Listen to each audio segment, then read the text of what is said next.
Muy buenos días. Soy Luis Pompilio Sánchez y en nombre de la Dirección de Posgrado de la Facultad de Derecho de la Universidad Católica Andrés Bello, les doy la bienvenida a esta conferencia en línea que ofrecemos en el marco de la iniciativa UCAP al aire. Esta actividad es organizada por el Programa de Especialización en Derecho Procesal. La especialización en Derecho Procesal es un posgrado de régimen trimestral que se ofrece en nuestras sedes de Caracas y Guayana, dirigido a abogados interesados en ampliar y profundizar sus conocimientos y destrezas en este campo tan interesante del derecho. Los invitamos a participar a visitar nuestra página web www.ucap.edu.be, donde conseguirán toda la información necesaria sobre el programa, así como los requisitos y trámites para la postulación. El proceso de preinscripciones para nuevos ingresos a este curso de posgrado y las demás alternativas en estudios de cuarto nivel estará abierto hasta el día 31 de julio de este año. Hoy nos acompaña el profesor Marcos Carrillo, quien nos hablará sobre avances globales en materia de mediación. Marcos Carrillo Pereira es abogado por la Universidad Católica Andrés Bello, magíster en Derecho por la London School of Economics en el Reino Unido y doctorando en Derecho de nuestra universidad. Es socio del escritorio Araque Reina, ha actuado como árbitro y mediador, abogado de parte y testigo experto en arbitrajes y juicios nacionales e internacionales. Entre otros importantes reconocimientos, en el año 2020 fue nombrado abogado del año en arbitraje y mediación por la reconocida publicación Best Lawyers.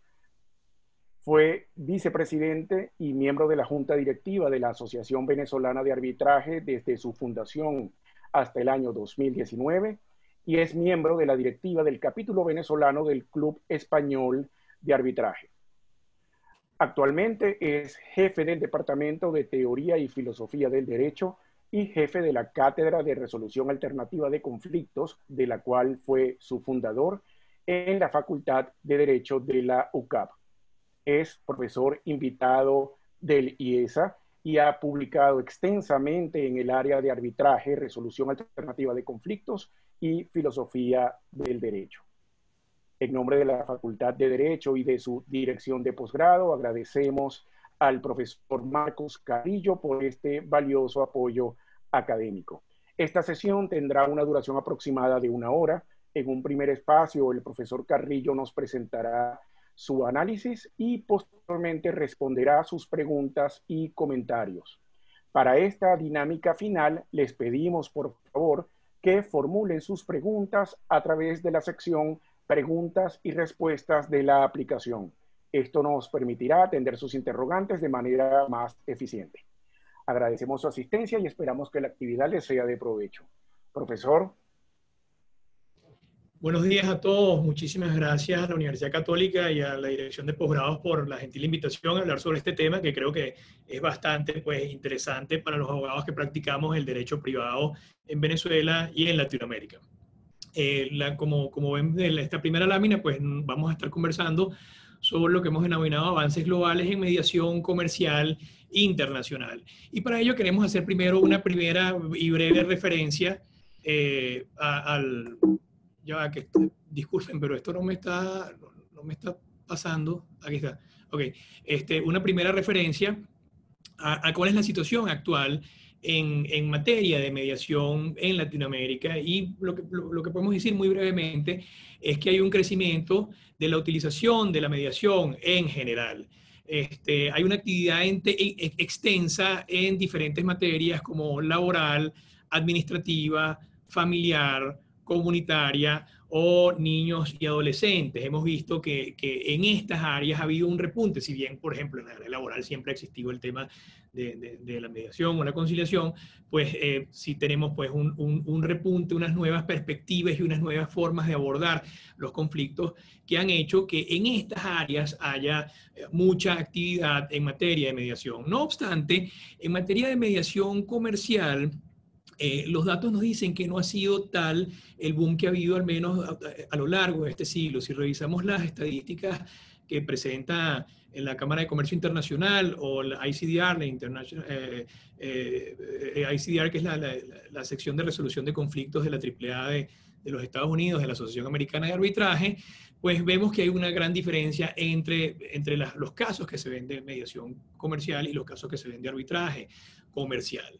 Sin embargo, en el último quinquenio ha habido un movimiento importante y bastante llamativo en el ámbito internacional para promover bastante más la mediación, que no solamente se ha visto en acciones como foros, conferencias y actividades de formación, sino también en la adaptación que han tenido los principales centros internacionales a esta materia. Y en este sentido podemos ver que el ICC o la Cámara de Comercio Internacional hizo una reforma de sus reglas de mediación en el año 2014. Ellos tenían un código que databa de 2002 sobre todos los medios de resolución de disputas que ellos disponían, que no era del todo sofisticado, y ahorita lo que han hecho es hacer cosas más especializadas y más sofisticadas en cada uno de los servicios de resolución de conflictos que ellos ofrecen. Siendo el de mediación, el de 2014. ¿No? En las reglas de mediación y arbitraje de ICDR, que es el Centro Internacional de Resolución de Disputas de la AAA, decíamos, hizo una reforma de sus normas de arbitraje y mediación en el año 2006. Tal vez dentro de todos estos textos que estamos refiriendo, el más importante, sin lugar a dudas, sea la recientemente aprobada Convención de Singapur, que data del 20 de diciembre de 2018. La Convención de Singapur lo que procura es hacer lo mismo que hizo la Convención de Nueva York para los arbitrajes internacionales, hacerlo para los acuerdos, productos de mediación internacional. En ese sentido, pues lo que procura es la ejecución de estos acuerdos sin necesidad de exequatur. Vamos a hablar, por supuesto, sobre la convención más adelante. Además de la convención, tenemos la ley modelo UNCITRAL sobre mediación, que data de 2018. Esta ley modelo no cambia demasiado los parámetros de la ley anterior, que databa de 2002, solamente cambia la expresión conciliación por la expresión mediación en general, y hay una segunda parte donde agrega una serie de normas sobre la ejecución de los acuerdos de mediación que se solapan con lo establecido también en la Convención de Singapur. Además de esto, pues tenemos que el CIADI también ha estado bastante activo. El CIADI es el Centro Internacional para el Arreglo de Disputas de Inversión. Ha estado bastante activo en este tema de mediación, y en su reciente papel de trabajo número 3 de agosto del 2019 hace una propuesta de un procedimiento de mediación bastante flexible, creo que mucho mejor estructurado que el anterior procedimiento o el procedimiento actual de conciliación, que es distinto, sigue vigente, pues, pero son fórmulas distintas, pues, ¿no? Y vamos a estar haciendo referencia también hacia ahí a lo largo de esta conferencia, simplemente porque en esta ley modelo UNCITRAL que referíamos anterior, el concepto de mediación comercial internacional es sumamente amplio. Es tan amplio que inclusive incluye a las actividades de producto de inversión extranjera. Pues entonces vamos a hacer referencia también a este papel de trabajo que me parece bastante interesante. En el ámbito venezolano, pues tenemos que tanto el Centro de Arbitraje de la Cámara de Caracas como el Centro Empresarial de Conciliación y Arbitraje, vinculados a la Cámara Venezolano-Americana de Comercio, han hecho las respectivas reformas de sus reglamentos. En el caso de CEDCA ya entró en vigencia, y en el caso de la Cámara de Caracas, pues entrará en vigencia próximamente. Ahorita está en periodo de discusión y consulta. Ahora bien, ¿por qué se da este movimiento global hacia la mediación? Y esto se da precisamente no por capricho, por supuesto, de las instituciones de resolución de conflictos, sino porque recientemente ha habido una concentración en tratar de entender qué es lo que necesitan los interesados en los procesos de resolución de conflictos. Y así ha habido una búsqueda de tratar de definir cuáles son las necesidades, cuáles son los roles y cuáles son las opiniones de los interesados. Y los interesados tenemos que fundamentalmente son las partes que están involucradas en el conflicto con sus asesores internos, los abogados externos de esas partes, los terceros que juegan un rol de adjudicación, valga decir, mediadores o jueces, o los terceros que juegan un rol de facilitación, como los mediadores, o grupos de influencia como universidades, instituciones gubernamentales o judiciales. Y es esta búsqueda, digamos, es tratar de entender este entramado lo que ha llevado globalmente a una evolución en las formas de abordar la mediación. ¿Y en qué se nota esa evolución? Se nota en tratar entonces, repetimos, de abordar las necesidades que tienen estas partes. Y así tenemos que la primera necesidad que ha identificado el Instituto de Mediación Internacional en unos interesantes estudios que ha venido desarrollando a lo largo de los años, ha identificado como primera necesidad para los involucrados y para los interesados, lo que ellos denominan stakeholders, en la mediación, una necesidad de eficiencia. En las encuestas que ellos han venido desarrollando, que tienen una metodología a la cual haremos referencia seguidamente, por encima de la celeridad, por encima de lo económico de los procedimientos, buscan que los procedimientos sean eficientes. Y en ese sentido, el 65% de los encuestados pusieron a la eficiencia como la primera necesidad que tenían, ¿no? Con eficiencia quiere decir que se atiendan las prioridades de las partes, las expectativas, los intereses desde un punto de vista pragmático, desde un punto de vista que pueda ayudar a resolver el conflicto de una manera rápida y sencilla. Fíjense un dato curiosísimo que conseguimos en estas conferencias del Instituto de Mediación Internacional, es que en Latinoamérica las personas entrevistadas estaban más interesadas en la eficiencia que inclusive en la certeza y el cumplimiento de los acuerdos. Le otorgaron un 64% a la eficiencia y un 56% a la certeza y el cumplimiento. Ustedes dirán, bueno, esto da más de 100. Claro, la metodología que ellos utilizaron fue una metodología de otorgar 3 puntos a la primera opción, 2 puntos a una segunda opción y 1 punto a una tercera opción. De modo tal que tenemos porcentajes que exceden el 0%, pero que van decreciendo en comparación unos con otros. Pero entonces es llamativo esto en Latinoamérica, donde los problemas de certeza y cumplimiento de acuerdos han sido siempre un tema importante para los abogados y para las partes. Pero además de la eficiencia, desde toda la vida se ha dicho que una de las búsquedas de las partes a la hora de solucionar un conflicto es la celeridad. Y en efecto, pues la celeridad es uno de los temas importantes en cuanto a mediación. Y es sabido que la mediación es muchísimo más rápida, por supuesto, que el arbitraje o que las formas de resolución de conflictos jurisdiccionales, de judiciales. En ese sentido, tenemos que, por ejemplo, el CEDAR, que es el Centro para la Resolución Efectiva de Disputas, que tiene sede en Londres y que tal vez es el centro más importante del Reino Unido en materia de mediación, dice que la mayoría de las disputas que ellos resuelven son resueltas en un día y no son pequeñas causas precisamente. Ellos han dado cuenta de causas hasta de 50 millones de libras esterlinas que han sido resueltas en apenas un día, de modo que eso les da una idea de lo eficiente que puede llegar a ser este método.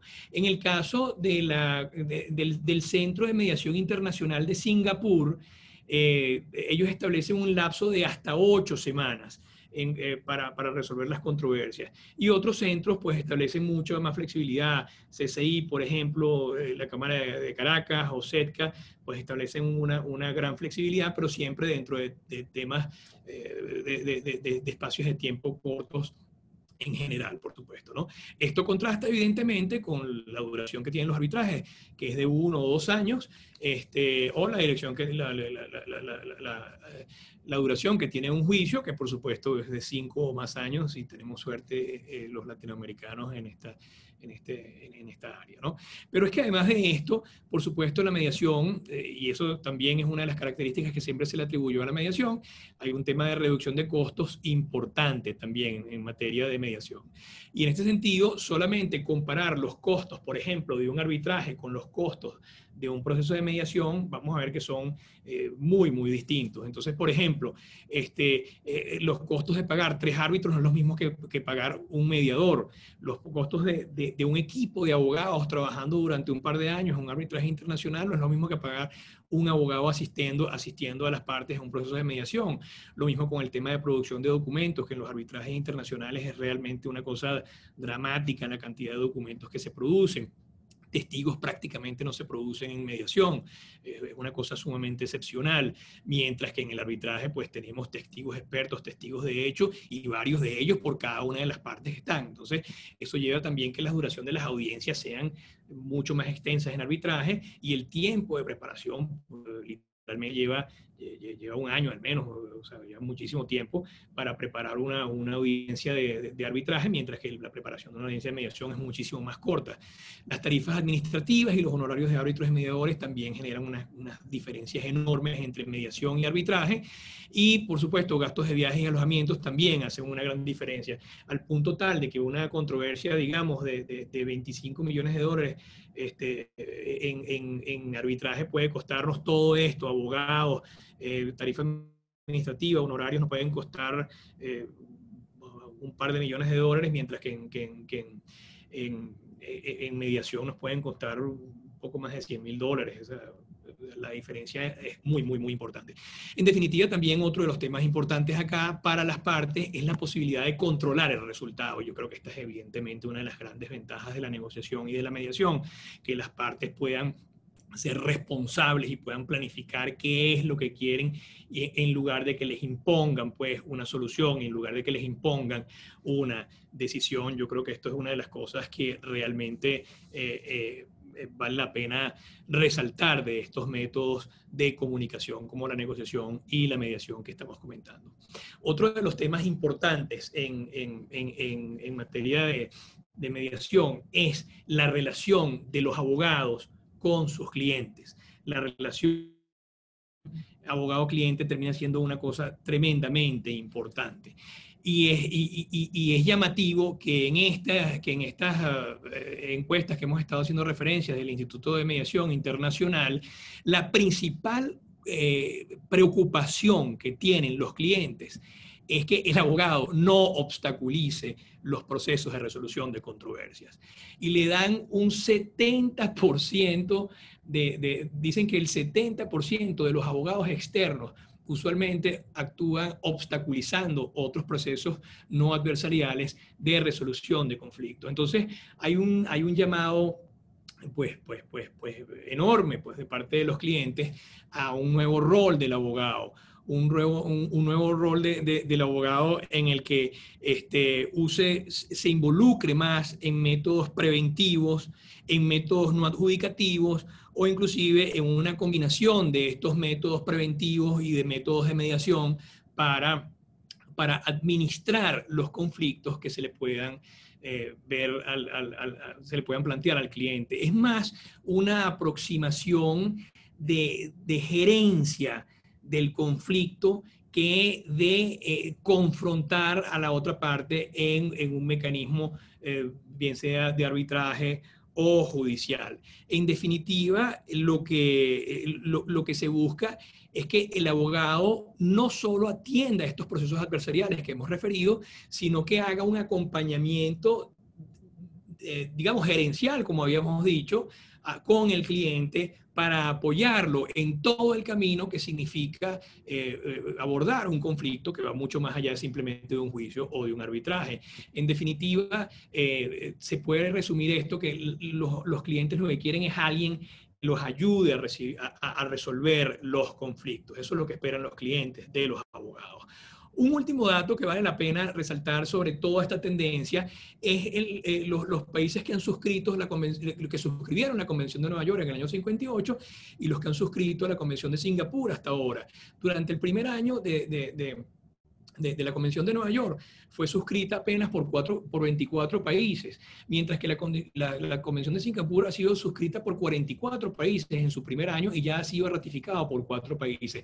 Eso también nos da una tendencia de que hay un movimiento global, hay una preocupación general de clientes, estados, abogados, interesados en general, universidades, etcétera, por dar un mejor servicio a la hora de resolver controversias. Ahora bien, la pregunta que tendríamos que hacernos es entonces, ¿qué se ha hecho desde el punto de vista de la mediación comercial internacional para montarse en esta ola y para ayudar a los usuarios de estos centros en soluciones eficientes a sus conflictos? Entonces, lo primero que podríamos decir es que los centros han venido haciendo una adaptación de sus instituciones y sus reglamentos a estas nuevas necesidades y a estas nuevas realidades, como vimos al principio de la conferencia. Lo que haremos seguidamente es hacer algunas referencias a lo que creemos que son los principales replanteamientos que han habido en materia de mediación en los últimos años en estos reglamentos. Y tenemos que empezar, por supuesto, por el modo en que se comienza una mediación, y siempre se comienza, por supuesto, por un acuerdo de partes. No obstante, se está incluyendo en todos los reglamentos la posibilidad de que ese acuerdo se dé antes de que surja la controversia o después de que surja la controversia, e inclusive ya durante, por ejemplo, un arbitraje. Y en este sentido, todos los reglamentos que hemos venido haciendo referencia, ICDR, CCI, CIADI, etcétera, establecen en Singapur, inclusive Cámara de Caracas, CEDCA, establecen la posibilidad de que una de las partes le solicita al centro un proceso de mediación y el centro entonces haga una especie de proceso de premediación para atraer a la otra parte a mediar, por supuesto, con su consentimiento, ¿no? Entonces, pero esto ya, bien sea que exista la posibilidad de mediar en un contrato, o bien sea que una sola de las partes, aun cuando no exista, lo proponga y que sea aceptada por la otra parte.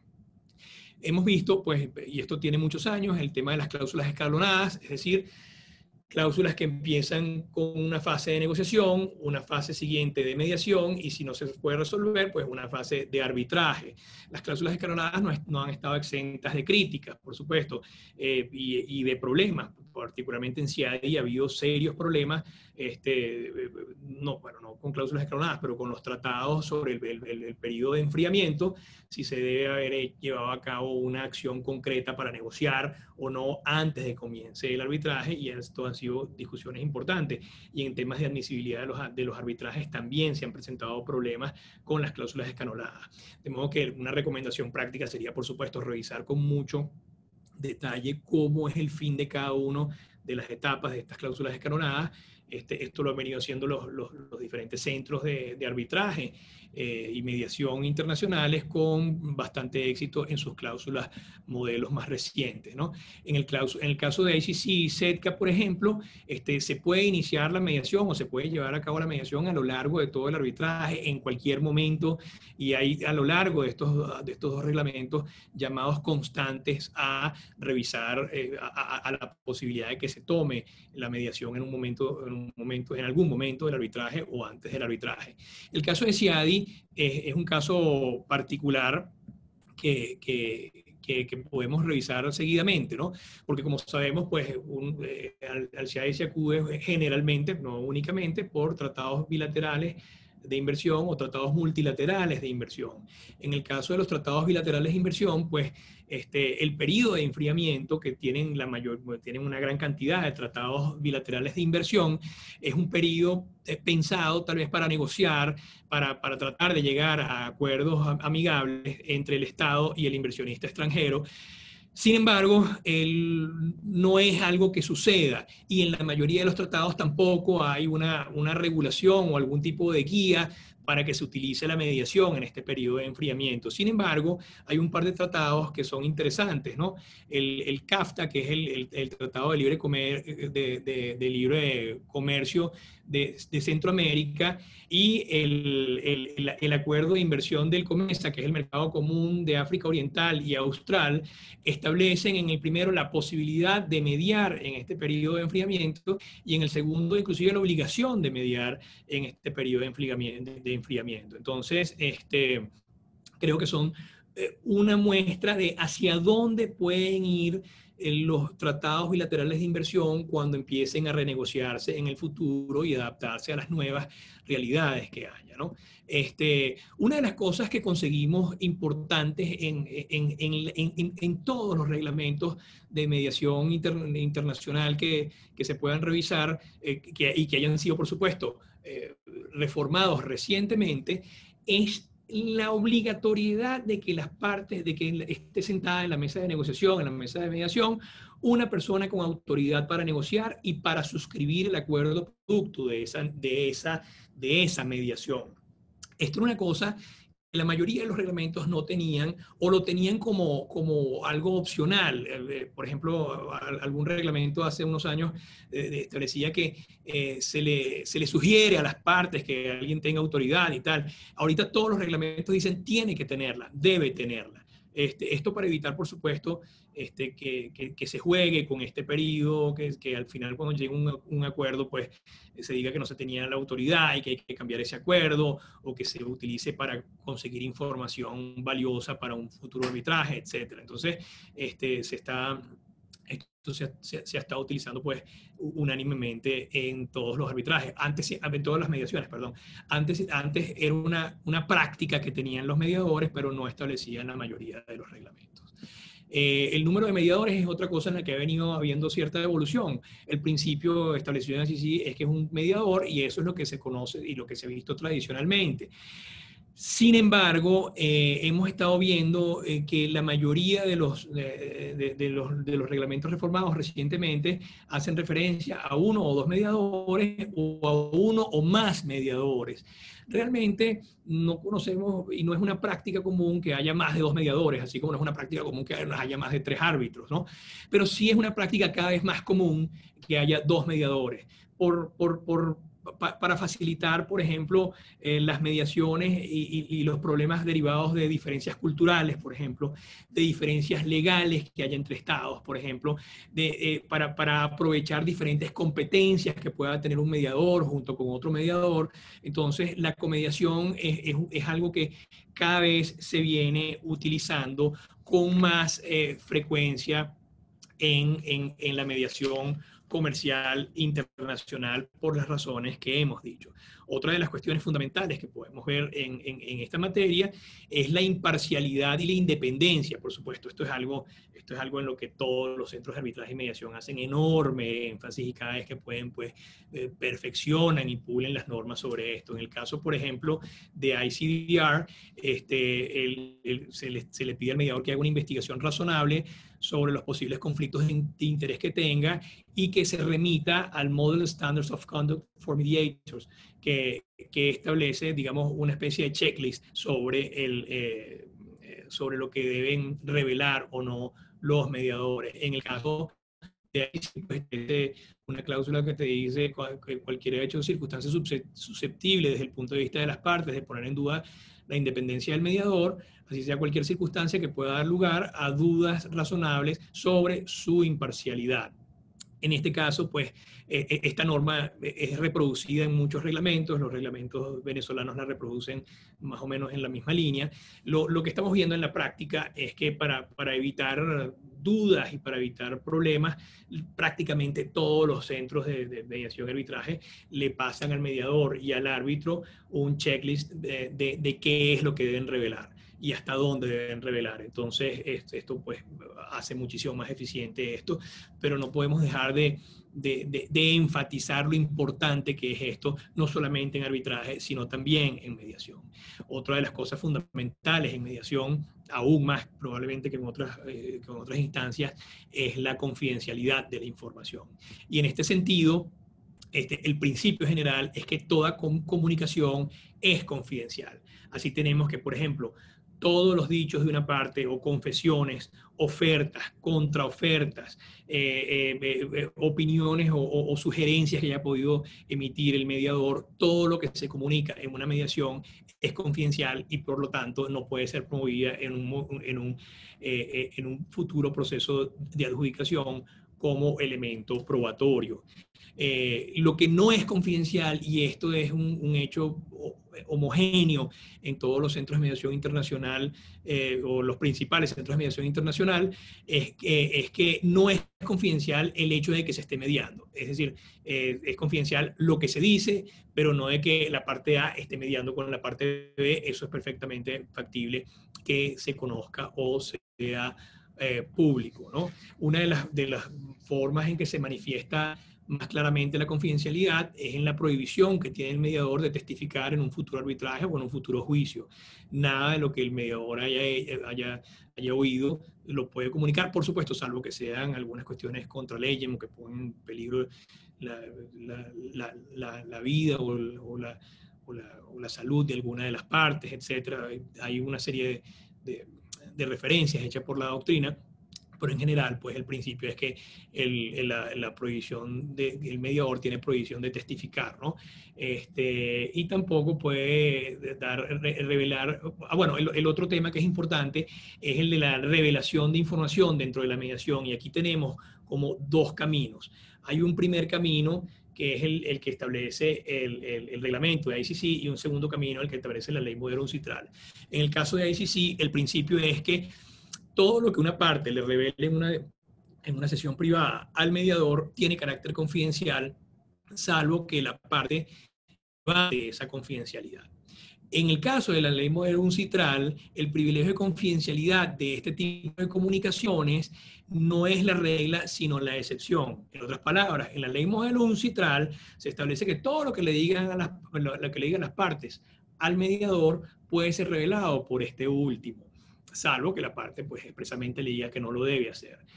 Nosotros creemos que la solución de ICC es mucho más provechosa a la hora de focalizarnos en el centro, en el corazón de lo que es una mediación, que es generar las mejores condiciones para promover la comunicación. Y en la medida de que la comunicación en estas fases privadas es confidencial en principio, pues va a ser muchísimo más útil para las partes. Los procedimientos son muy poco regulados en los reglamentos y son altísimamente flexibles. Llama la atención el ICDR, que establece como principio fundamental que el procedimiento se debe basar en la autodeterminación de las partes. De modo que el mediador tendrá que ponerse de acuerdo con lo que vayan, no solamente con lo que quieran las partes al principio, sino con lo que vayan deseando las partes a lo largo del procedimiento. Lo que sucede en la mayoría de los reglamentos es que establecen una serie de reglas sobre el inicio y el final de la mediación, y se deja gran amplitud para definir cómo se realizarán las audiencias, cómo van a ser los métodos de comunicación entre las partes a lo largo de la mediación. Y creo que esto es lo correcto en materia de mediación, ya que se trata pues de un mecanismo de comunicación que por naturaleza tiene que ser muy flexible.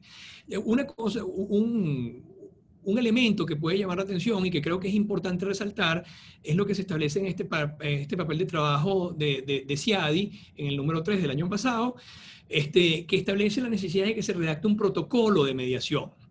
Y este protocolo de mediación debe establecer cuál es el idioma en que se llevará a cabo la mediación, cuáles son las formas en que se comunicarán las partes y el mediador, si habrá reuniones privadas, si no habrá reuniones privadas, cómo serán las sesiones, cuál va a ser el lugar de las reuniones, cuáles son los pasos a seguir durante el procedimiento, cómo se va a tratar la información confidencial durante la mediación para darle un poco más de flexibilidad a todo esto, y la intervención de otras, cómo sería la intervención de otras personas, y cómo va a ser la relación con el arbitraje. Sobre esto vamos a hablar un poco más adelante, cómo va a interactuar el proceso de mediación con el proceso de arbitraje.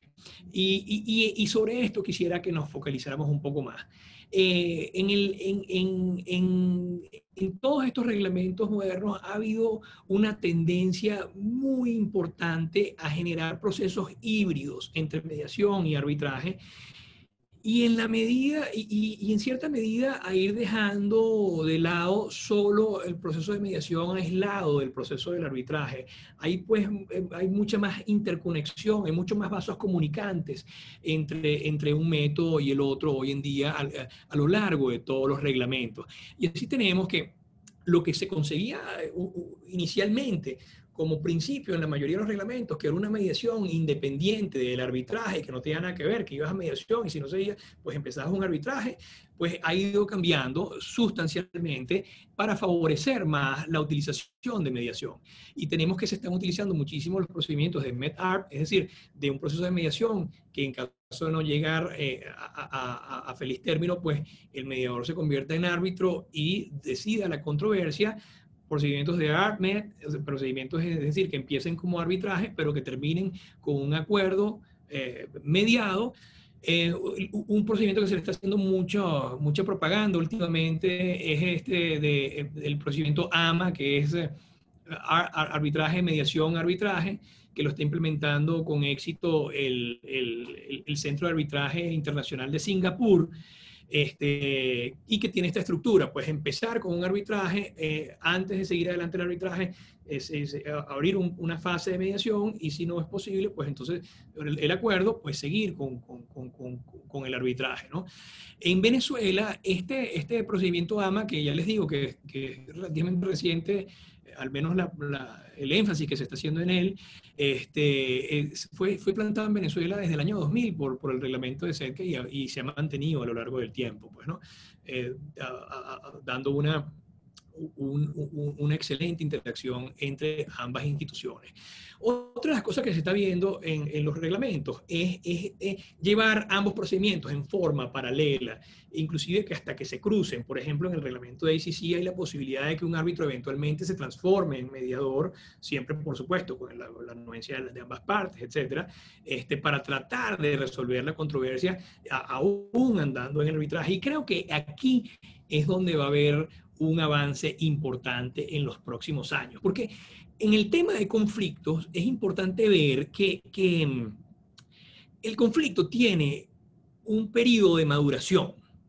Y en la práctica podemos observar que una propuesta que se le hace a las partes de una mediación previa al arbitraje puede no ser aceptada en ese momento, pero cuando está terminando el arbitraje puede que acepten esa solución que hacía un año no hubieran aceptado. Y esa experiencia la hemos tenido nosotros tanto como mediadores, como árbitros o como abogados de parte, que en la medida que el conflicto va evolucionando, en la medida que la aproximación al conflicto va madurando, en esa misma medida las partes empiezan a repensar fórmulas para solucionar los conflictos de manera amistosa y mantener el control del resultado de la controversia, cosa que termina siendo muy, muy eficiente.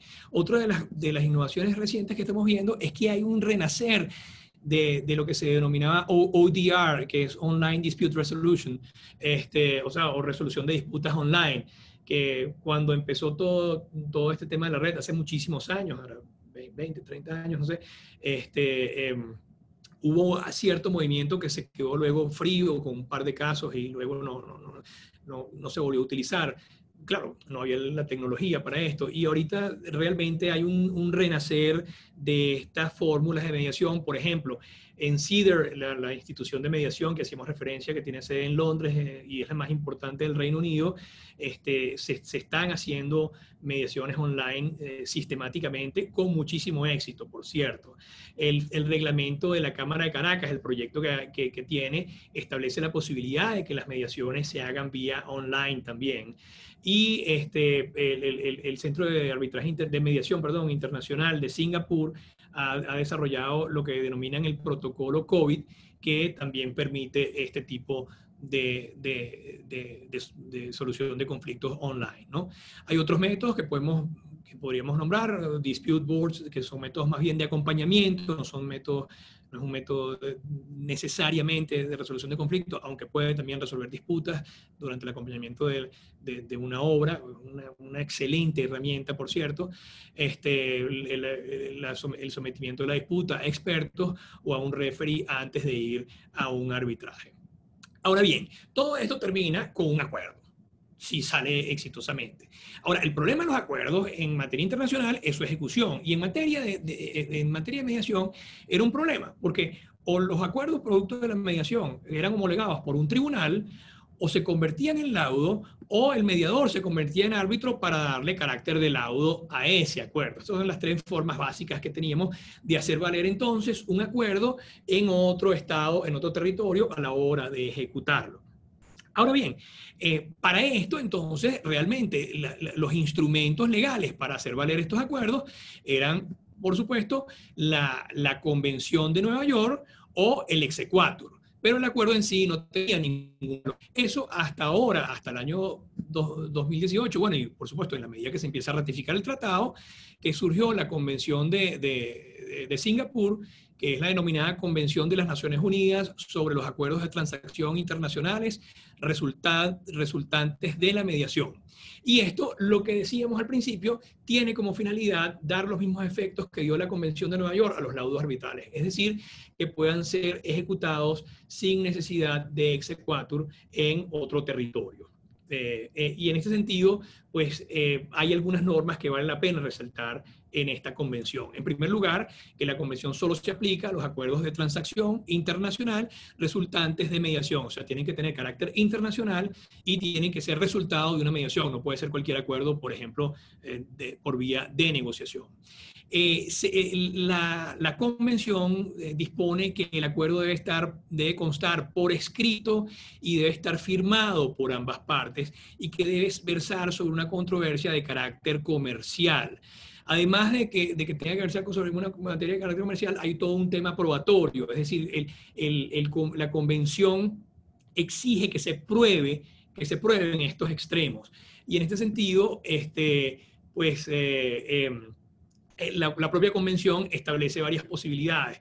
Por ejemplo, que el acuerdo sea suscrito por el mediador que fungió de mediador en esa mediación, que ese mediador envíe una comunicación diciendo que en efecto fue mediador en ese caso y que se obtuvo ese resultado.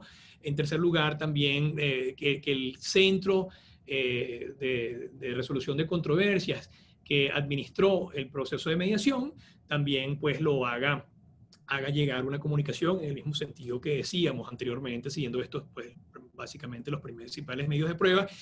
Pues se admiten, por supuesto, medios de emails como medio de prueba, etcétera, siempre y cuando quede claramente probado que los extremos que habíamos dicho anteriormente, ¿no?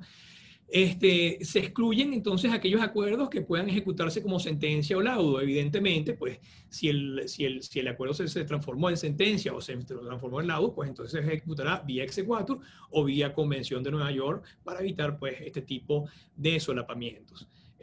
También la Convención establece la posibilidad de denegación de ejecución de estos acuerdos, bien sea por motivos vinculados a las partes litigantes, por ejemplo, falta de capacidad, relacionados con el acuerdo de transacción, por ejemplo, que el acuerdo de transacción todavía no sea vinculante para las partes, relacionados con el procedimiento de mediación en sí. Por ejemplo, establece la convención que el mediador no haya revelado algo que hubiera hecho que las partes no hubieran suscrito el acuerdo, de haber sabido eso, algo pues bastante importante. O por violación de orden público del estado donde se va a ejecutar el acuerdo, o porque la controversia no sea susceptible de ser resuelta por vía de mediación. Probablemente pues lo que estado y capacidad de las personas, por ejemplo, sería un típico ejemplo. Entonces, lo que hemos podido ver hasta ahora es que la gran conclusión a la que podríamos llegar es que definitivamente hay un enorme movimiento de carácter global hacia la mediación y hacia mecanismos que se adapten más a las necesidades de las partes en general, que vayan más allá de los mecanismos de adjudicación, que por supuesto no pierden vigencia, más bien tienen una importancia y una relevancia enorme en este contexto de tener un menú de opciones para resolver controversias, pero que pero teniendo estos mecanismos de comunicación pueden ser muchísimo pues, más útiles a las necesidades de las partes. Y en este sentido, pues, los retos que podríamos tener en Latinoamérica sobre este tema serían, pues, en primer lugar, insertar a nuestros países en esta tendencia a través de la utilización de los mecanismos en los diferentes centros de resolución de disputas que hay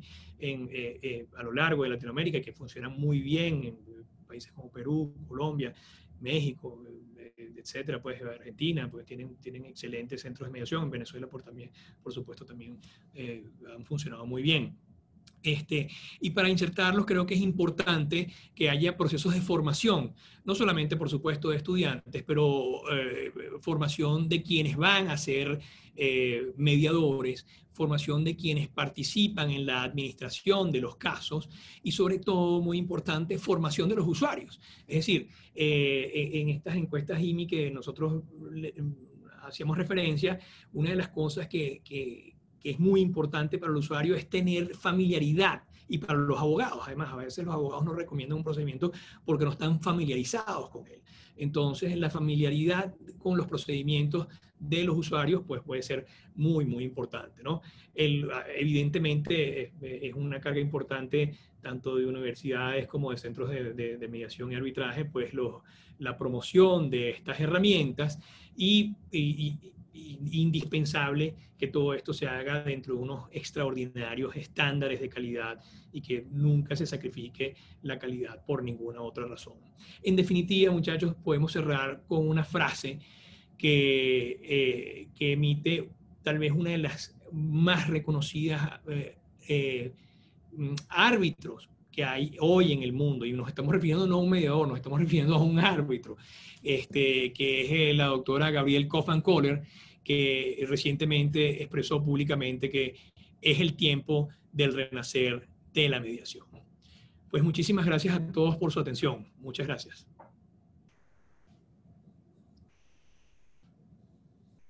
Muchas gracias a usted, profesor. Vamos entonces ahora a atender a las preguntas formuladas por los participantes.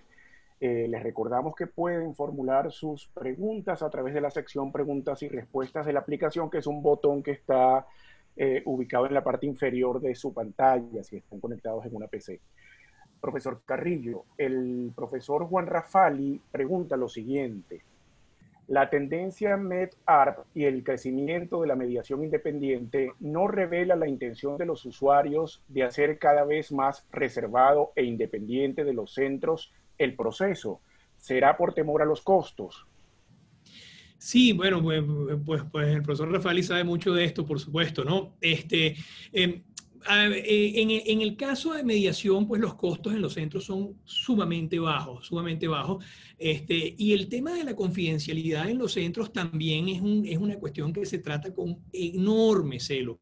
Pues, claro, evidentemente los costos de una mediación independiente son muchísimo menores y hay pues muchísimo esto. No solamente hay el tema de la mediación independiente, sino que inclusive se está estudiando recientemente el tema de la mediación informal, que se hagan procedimientos de mediación sin que ni siquiera se llegue a catalogar como tal o que se lleguen a establecer unas mínimas formalidades de mediación, sino que de hecho haya alguien mediando, pues, ¿no?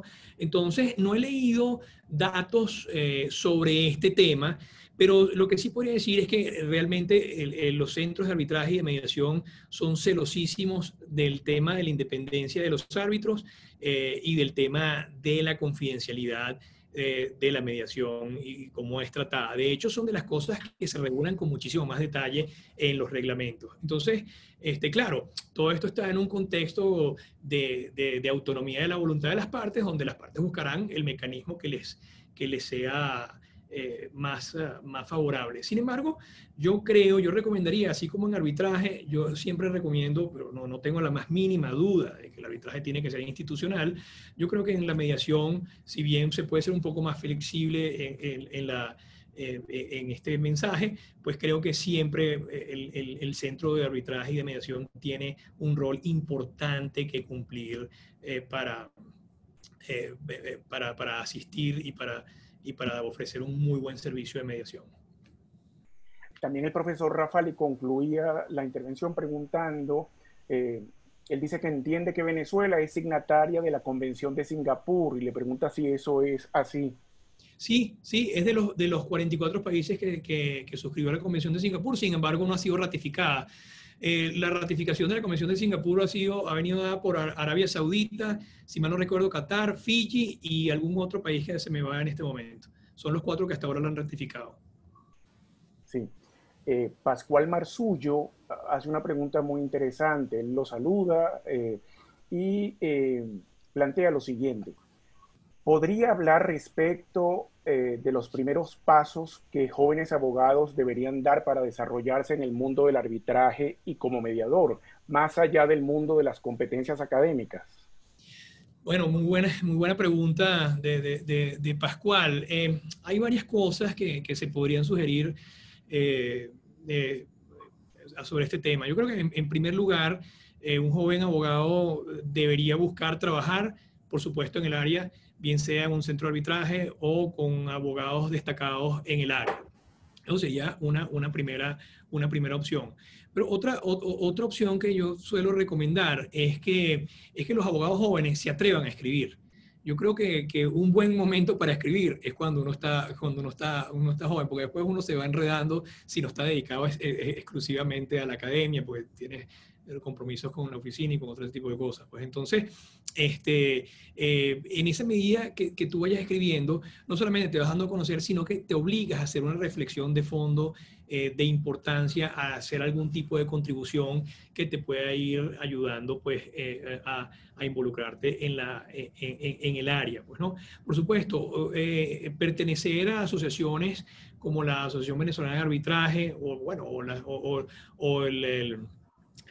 otras asociaciones similares en Venezuela o en el exterior. Recientemente se está fundando la Asociación de Mediación Venezolana, la Asociación Venezolana de Mediación. Pertenecer a ese tipo de asociaciones es muy, muy importante porque organizan foros, organizan eventos, te ponen en contacto con discusiones recientes y con abogados que están planteando problemas, planteando casos, y yo creo que esos son al menos 3 de las vías que hay que hay que revisar, pues, ¿no? Yo hace tiempo escribí algunas notas, al final no las publiqué sobre este tema, la verdad que probablemente las retome, pues pueden ser interesantes para los jóvenes abogados. Sí. Y quizás también invitarlos a profundizar y mejorar su formación. Y para eso tenemos la especialización en Derecho Procesal en la Dirección de Posgrado de la Facultad. Emilio, ¿cómo se me olvidó eso? La especialización es muy buena. Tenemos además a profesores muy reconocidos, como el profesor Álvaro Badel, que trabaja este tema, pues una cantidad de profesores que han venido trabajando todo esto en la especialización y que vale la pena, pues sin lugar a dudas. Bueno, yo mismo doy clases en la especialización, así que pues mejor recomendación imposible, ¿no? Sí, sí, bueno, yo soy egresado, mi primer posgrado fue en la especialización en Derecho Procesal de la Católica y es un posgrado muy formativo. No sé si saben los participantes que la especialización no es en Derecho Procesal Civil, es en Derecho Procesal General, realmente es profundización del conocimiento de las instituciones fundamentales del derecho procesal. Profesor, tenemos una pregunta de Isaac Sabner. Él le pregunta si usted cree en el derecho preventivo, ya que hay colegas que prefieren que el caso llegue, dice él, a terapia intensiva, es decir, que se postule ante el contencioso y con ello se vuelva más oneroso y lucrativo. Sí, bueno, Isaac pues, plantea una cuestión muy interesante, pues, y que se ha venido estudiando. Una de las láminas que mostrábamos hacía alguna referencia a esto, ¿no? Lo que está sucediendo ahorita es y que creo que se va a profundizar muchísimo más en el futuro, es que el cliente necesita un acompañamiento gerencial del abogado a lo largo de los posibles conflictos que se le vayan a presentar, inclusive para prevenir conflictos o atajarlos en una fase mucho más fácil de resolver que hacia el final. Y tal vez uno de los caminos que se abrirá en el derecho va a ser este camino de la gerencia del conflicto o de la gerencia de los potenciales conflictos, inclusive del acompañamiento de las situaciones a lo largo de una obra, por ejemplo, en el caso de los dispute boards, etcétera, ¿no? Ahora bien, sí, hay una tendencia, probablemente hay algunos abogados que vean pues, como más lucrativo ir al arbitraje, pero bueno, también podríamos pensar que en la medida que la gente se sienta más satisfecha con procedimientos mucho más eficientes y mucho más económicos, pues traerán más casos también, ¿no? Plantearán más mediaciones o solicitarán otros roles al abogado. Yo creo que el abogado tiene que quitarse el miedo de jugar otros roles, que los puede jugar muy bien porque el abogado pues tiene excelentes y enormes herramientas para gerenciar conflictos y para gerenciar situaciones dentro de la empresa, o asistir a los clientes de la mano. Y por ejemplo, los abogados corporativos lo hacen muchísimo. O sea, los abogados corporativos pues están constantemente sentados al lado de su cliente, pues resolviendo, negociando, acompañándolos en nuevas formas de relacionarse con negocios y con otras, y con contrapartes. De modo que hay toda un área que puede ser muy explotada. Y bueno, y sin embargo, pues el litigio y el arbitraje pues nunca van a cesar. Siempre va a haber un momento en que alguna de las situaciones que se plantean no va a poder ser resueltas por vía de mediación o por vía de negociación y tendremos que acudir al arbitraje que en el ámbito internacional y también en el ámbito doméstico ha venido dando en general buenos resultados. Sí. Alejandro Colmenares le pregunta, ¿cuál es el marco jurídico aplicable a la mediación y a los acuerdos resultantes de la misma en Venezuela? Bueno, en Venezuela la fuente primordial es, por supuesto, la Constitución, que establece que los mecanismos alternativos de resolución de conflictos son parte no del Poder Judicial, perdón, ahorita se me fue ahorita la expresión que utilizan concretamente en el artículo 253 y 258 en adelante, digamos. Esa es la norma primigenia.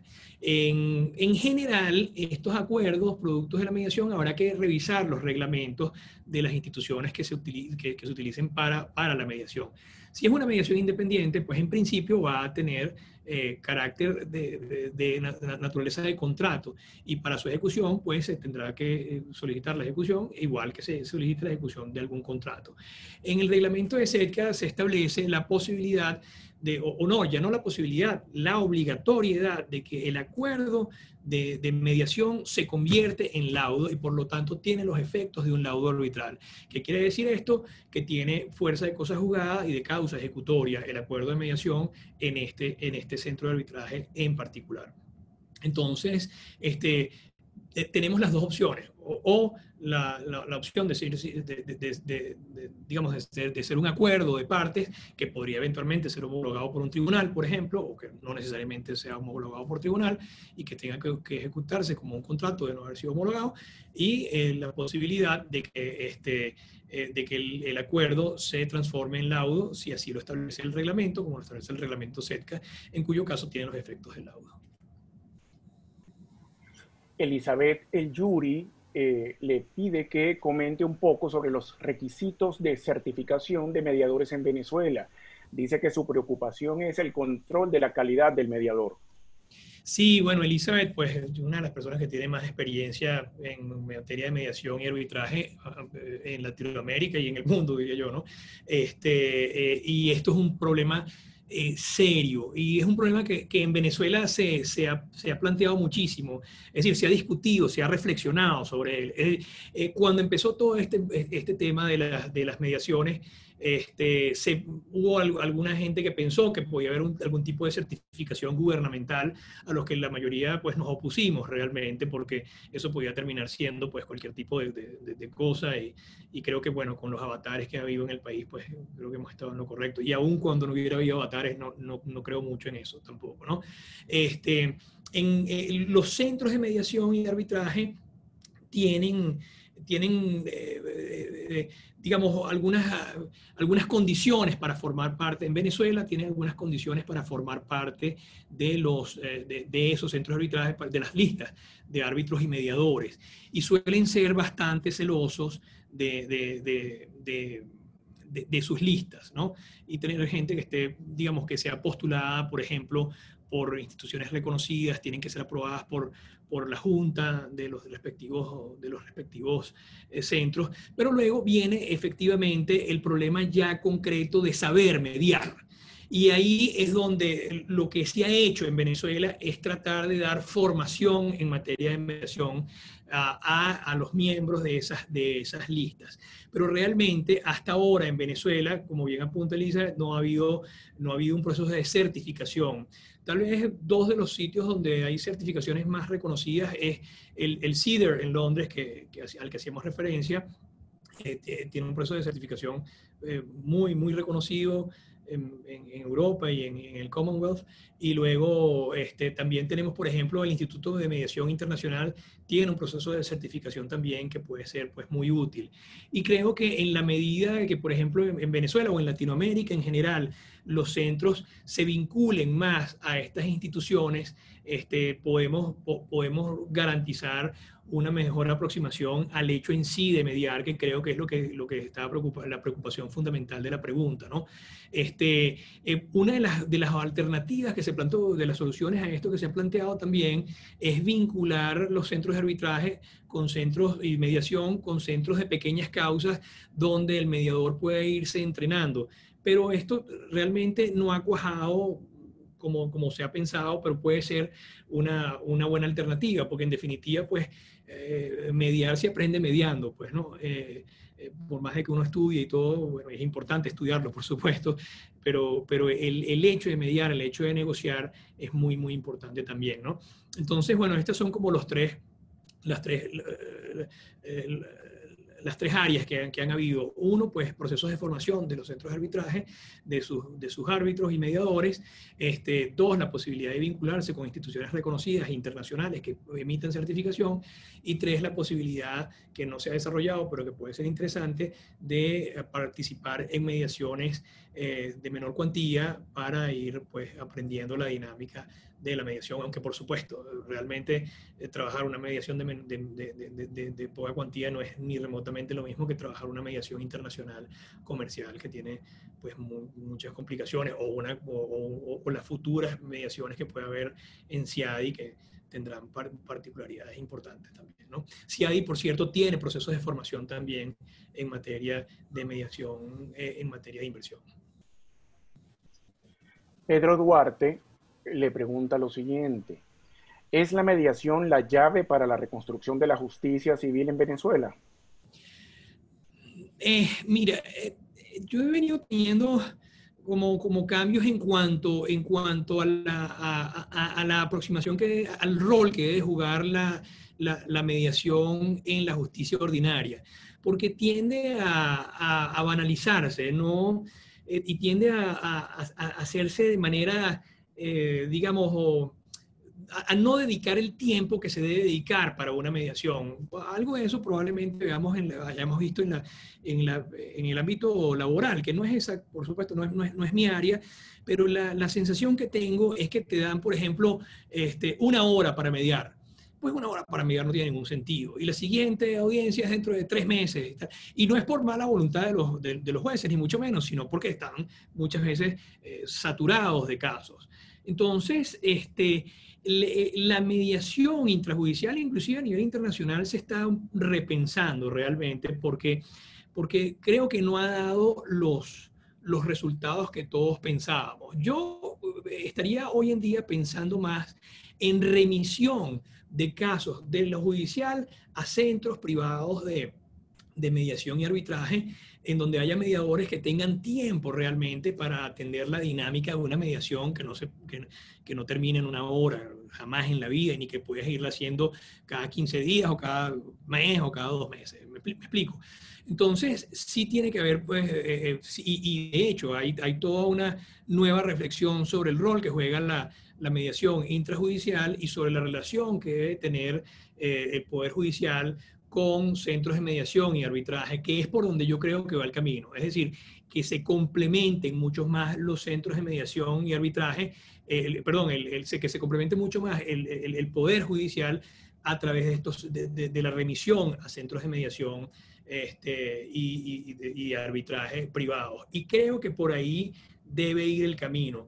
Porque hasta ahora, si bien cuando hubo, básicamente en Venezuela, en materia de niños y adolescentes y en materia laboral, hubo como todo un boom y una gran emoción por la introducción de la mediación, y bueno, todos los que estábamos en esto, pues lo vimos con buenos ojos. Creo que habría que pensar más el tema de la calidad de los resultados. Entiendo que se dan muchas soluciones en materia laboral y en materia de niños y adolescentes, por vía de mediación, pero el problema aquí no es exactamente la cantidad, sino lo que apuntaba la doctora Yuri, la calidad de esas mediaciones y de esos resultados es donde habría que hacer el énfasis. Y en ese sentido creo que las instituciones privadas pueden ofrecer un mejor servicio y que puedan ayudar muchísimo al Poder Judicial a descongestionarlo, a descargarlo y hacerlo muchísimo más eficiente también. Sí. El profesor Alfredo Abu Hassan plantea una pregunta y quiero hacer un paréntesis, si me permite, para informarle a los participantes que el video de la conferencia que nos ofreció el profesor Alfredo Abu Hassan la semana pasada ya está disponible en las redes sociales de la Escuela de Derecho y de la Dirección de Posgrado, en los canales de YouTube de ambas unidades de la universidad.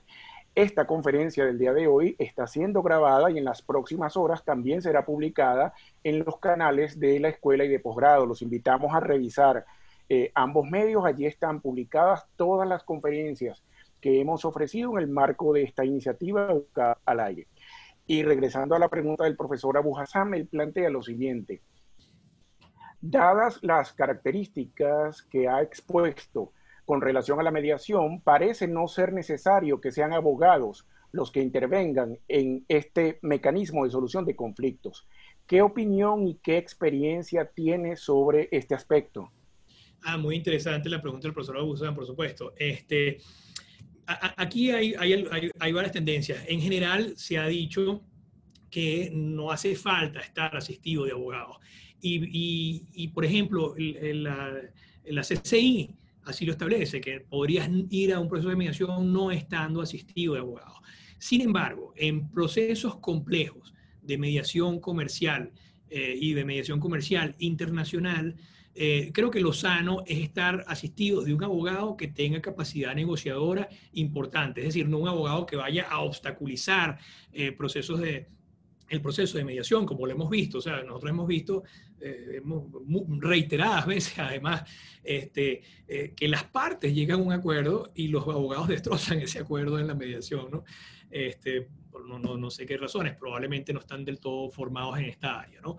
Entonces, yo en materia de mediación comercial y en materia de mediación comercial internacional, si bien no es un requisito que se establece, creo que es una recomendación sana estar asistido por un abogado que tenga estas capacidades negociadoras. Eso sería mi sugerencia. Sí. Profesor, y complementando la pregunta, ¿los mediadores tienen que ser necesariamente abogados o podrían no ser abogados? No, para nada. De hecho, inclusive en el papel de trabajo, si mal no recuerdo, en el papel de trabajo de CIADI sobre este tema, se establece la posibilidad de que los mediadores no sean abogados. Si mal no recuerdo, es en ese papel de trabajo que lo establecen. Lo importante es que conozcan el negocio, ¿no?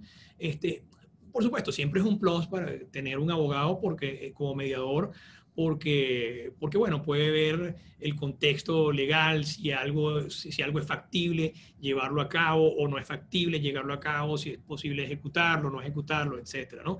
Pero creo que las dos la característica fundamental para un mediador tendría que ser, uno, conocer el área del negocio o conocer en general pues el ámbito privado contractual y particular de los negocios puntuales que haya, digamos, construcción, seguros, lo que fuere. Por un lado eso, y por otro lado también tener conocimiento adjetivo, que es lo que decía la doctora Yuri, hacía mucho énfasis en esto, pues el conocimiento adjetivo de cómo mediar, porque también teniendo solamente el conocimiento sustantivo, pues a veces no vas a lograr una mediación. Entonces tendrías que tener estos dos elementos. Bueno, pero en definitiva sí, no es obligatorio pues que los mediadores sean abogados. Daniel Peralta plantea también una pregunta interesante. Él le consulta si cree que la mediación o algún otro medio alternativo debería establecerse como paso previo a la postulación judicial de los conflictos. ¿Cuál es su opinión al respecto? Eso se ha ensayado en algunas jurisdicciones también y no solamente esto en mediación, o sea, se ha ensayado también una evaluación experta anterior también, o la remisión a antiguos jueces para que evalúen los casos y puedan ayudar a las partes. O sea, se ha ensayado este tipo de fórmulas, ¿no? En materia de arbitraje, pues lo que tenemos es lo que les estaba diciendo, que cada vez con más frecuencia vamos a ver vasos comunicantes entre mediación y arbitraje.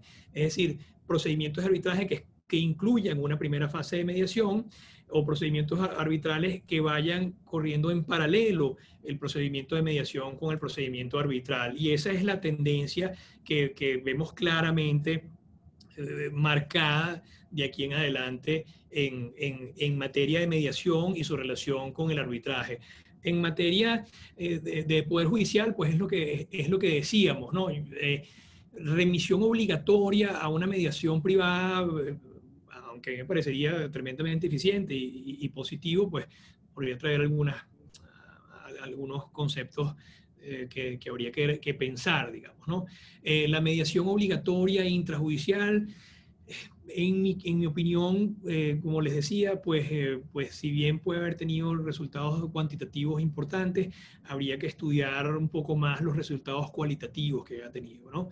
Entonces, en definitiva, yo creo que la autonomía de la voluntad de las partes tiene que seguir teniendo mucho peso en todo esto. Pues yo prefiero que las partes decidan qué es lo que quieren hacer a que se les meta por el brete de la mediación obligatoriamente, pues, ¿no? Salvo que, por supuesto, ya lo hayan acordado en una cláusula, por ejemplo, pero eso ya fue acuerdo previo de las partes, ¿no? O que esté dentro del procedimiento de arbitraje que se escogió, pero bueno, eso ya es cuestión de que las partes tienen que saber qué fue lo que escogieron, pues, ¿no?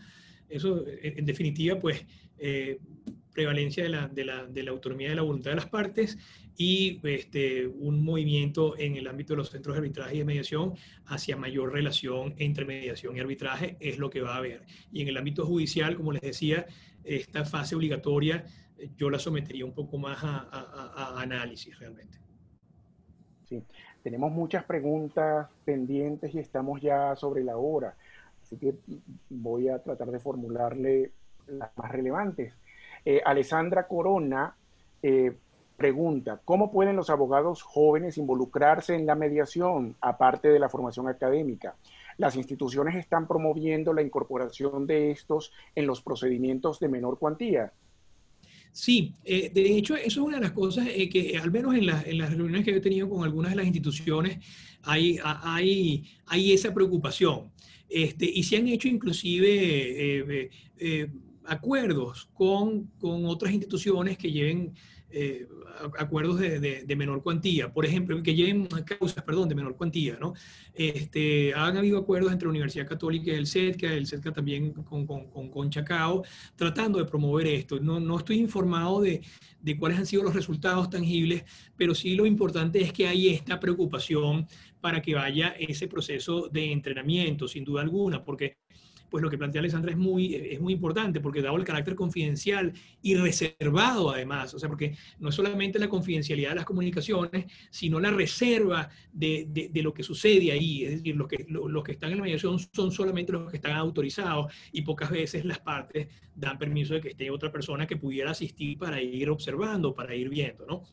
E ir aprendiendo.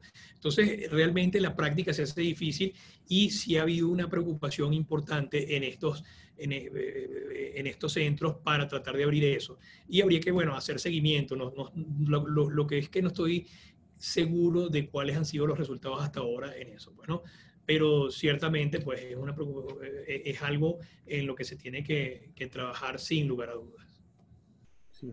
Vanessa Rodríguez pregunta sobre la manera, si sabe cómo se han adaptado al tema de la mediación, estos procedimientos, en la situación global presente. Entiendo que es la crisis por el COVID-19. Bien, la información más precisa que tengo es que es la que refería durante la conferencia, que el centro de mediación en Singapur, ahí está el Centro de Arbitraje Internacional de Singapur y el Centro de Mediación Internacional de Singapur, y si bien tienen vasos comunicantes, son instituciones distintas. En el caso del Centro de Mediación de Singapur, se estableció un protocolo para el COVID y para manejar mediaciones en el COVID, durante el COVID, ¿no? Con algunas especificaciones que ahorita ciertamente no las recuerdo. Pues, ¿no?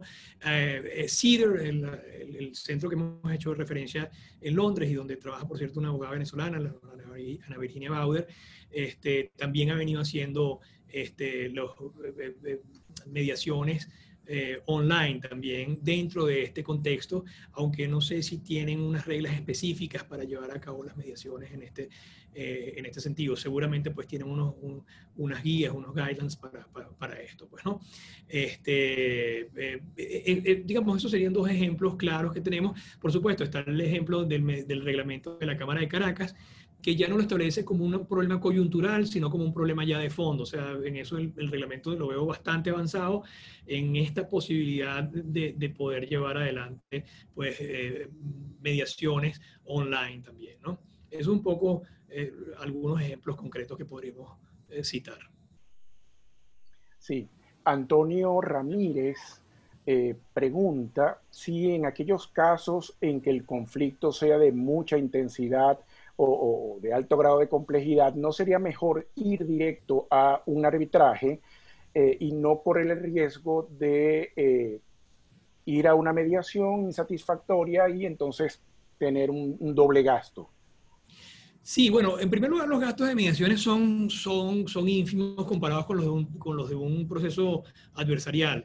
Entonces, desde el punto de vista de costos, no debería ser algo particularmente problemático, ¿no? Sin embargo, creemos que aún en caso, y hemos participado en mediaciones donde hay un altísimo nivel de adversarialidad, de confrontación, perdón, entre las partes, donde pareciera que es imposible llegar a ningún tipo de acuerdo, y aún así, cuando se focalizan las partes sobre el problema, cuando el procedimiento es utilizado de manera adecuada, pues pueden llegar a acuerdos. Siempre, evidentemente, va a haber una parte que se empecina en que no, en que no quiere mediar, en que es lo último que haría y tal. Y bueno, pues cuando nos conseguimos con esos casos, pues evidentemente se tendrá que pasar a una fase de arbitraje. Pero la impresión que yo tengo es que esto es un método que vale la pena explorar siempre, porque es poco costoso y porque es muy, muy eficiente en general, en la mayoría, en buena parte de los casos. Ciertamente, por lo menos hasta ahora, no sabemos si eso irá a cambiar en el futuro, sí se ha visto que en causas muy grandes, las posibilidades de mediación suelen ser más bajas.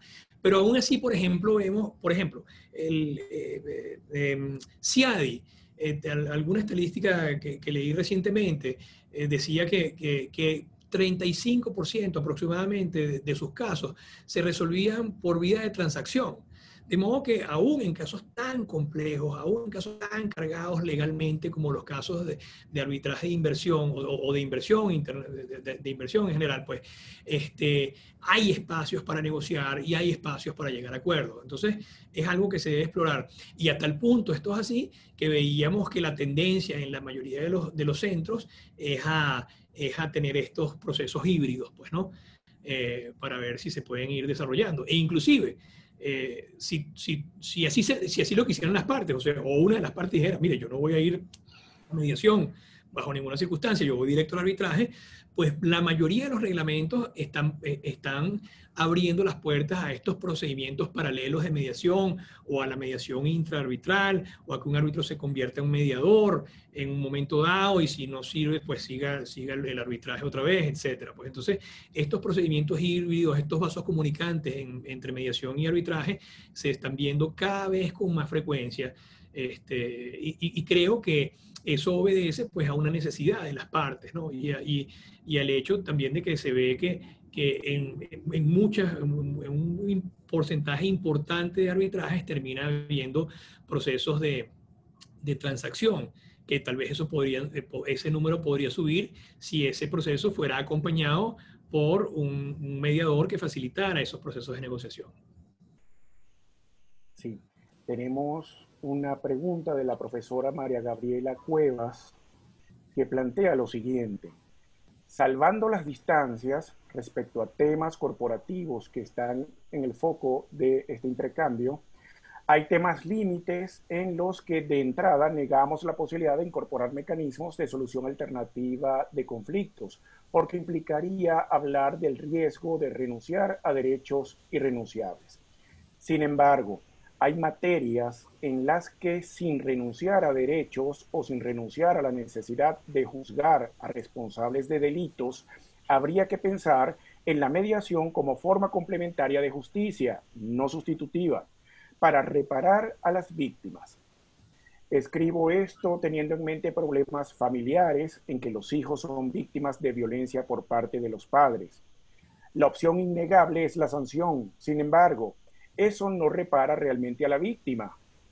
Vemos cómo esa violencia se reproduce de manera cíclica, personas que han padecido violencia y que luego la reproducen.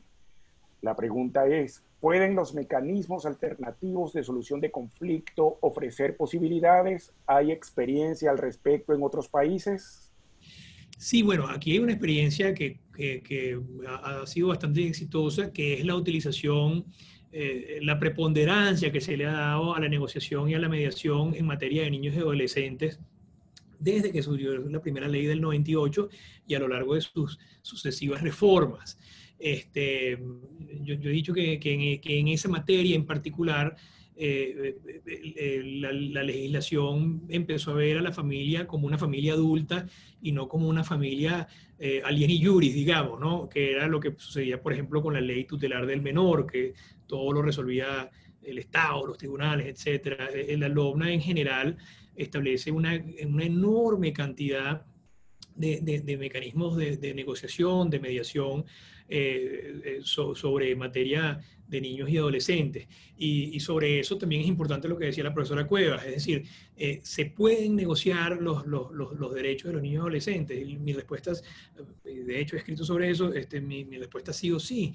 Evidentemente, pues hay un tema medular que no puede ser violado, pero la forma en que se va a implementar pues ese derecho y la forma en que se va a ejecutar y que se va a potenciar ese derecho perfectamente puede ser mediada, puede ser negociada y así lo establece la LOMNA a lo largo de su articulado, de muchas maneras, en muchas áreas de la LOMNA, judicial, extrajudicialmente, administrativamente, en materia de patria potestad, en materia de guarda, en materia de obligación de manutención, etcétera, ¿no? De modo que es una herramienta muy utilizada en esta área. Ya en temas propiamente penales, también ha habido alguna tendencia en ciertos casos a que haya procesos de mediación en materia penal para llegar a acuerdos entre las partes, ¿no? Aunque por supuesto eso tiene pues una serie de particularidades más propias del derecho penal que de la mediación, y que habría que ver cuáles son las consecuencias de ello, pero aún en el derecho penal también se consiguen mecanismos de negociación y de mediación para determinadas disputas, evidentemente no para un homicidio, pero para otro tipo de disputas pues se puede trabajar perfectamente la mediación. Sí. Finalmente, una invitación que hace José Alberto Ramírez.